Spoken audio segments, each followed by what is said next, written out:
Hello viewers, welcome to bit kitchen. இன்றைக்கி நம்ம channel என்ன டிஷ்ஷுன்னு பார்த்தீங்கன்னா சில்லி சப்பாத்தி. ஸோ அதுக்கான இன்க்ரீடியன்ஸ்லாம் என்னென்னு பார்க்கலாம்.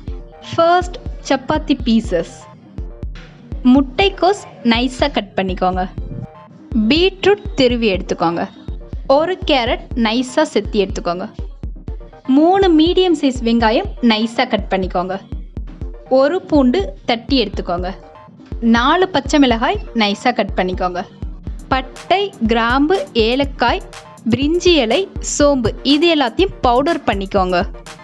Soya sauce, tomato sauce, red chilli sauce, உப்பு தேவையான அளவு. அவ்வளோதான், இன்க்ரீடியன்ஸ்லாம் ஓவர். நம்ம சில்லி சப்பாத்தி எப்படி செய்கிறதுன்னு பார்க்குறதுக்கு முன்னாடி நம்ம சேனலை சப்ஸ்கிரைப் பண்ணுங்கள், பக்கத்தில் இருக்கிற பெல் பட்டனையும் ப்ரெஸ் பண்ணுங்கள். வாங்க வீடியோக்குள்ளே போகலாம்.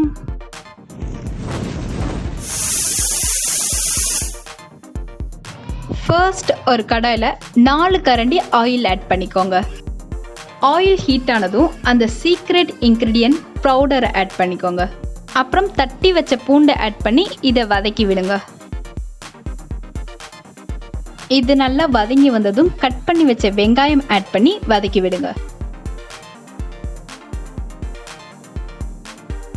அது லைட்டாக வதக்கி விட்டுட்டு கட் பண்ணி வச்ச பச்சை மிளகாய் ஆட் பண்ணி வதக்கி விடுங்க. அது நல்லா வதங்கினதும் முட்டைக்கோஸ் ஆட் பண்ணி நல்லா வதக்கி விடுங்க. இப்போ பீட்ரூட் ஆட் பண்ணி வதக்குங்க.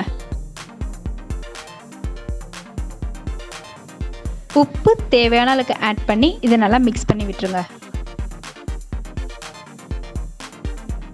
இப்போ செத்தி வச்ச கேரட் ஆட் பண்ணி வதக்கிட்டு லைட்டாக காய்கறி வதங்குற அளவுக்கு தண்ணி தெளித்து வதக்கி விடுங்க.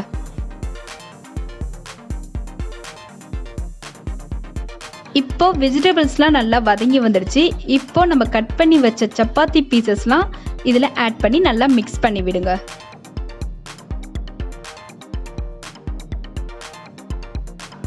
இதை நல்லா கலந்து விட்டுட்டு 1 tablespoon soya sauce, 1 tablespoon red chilli sauce, 1 tablespoon tomato sauce add பண்ணி நல்லா மிக்ஸ் பண்ணி விட்டுருங்க.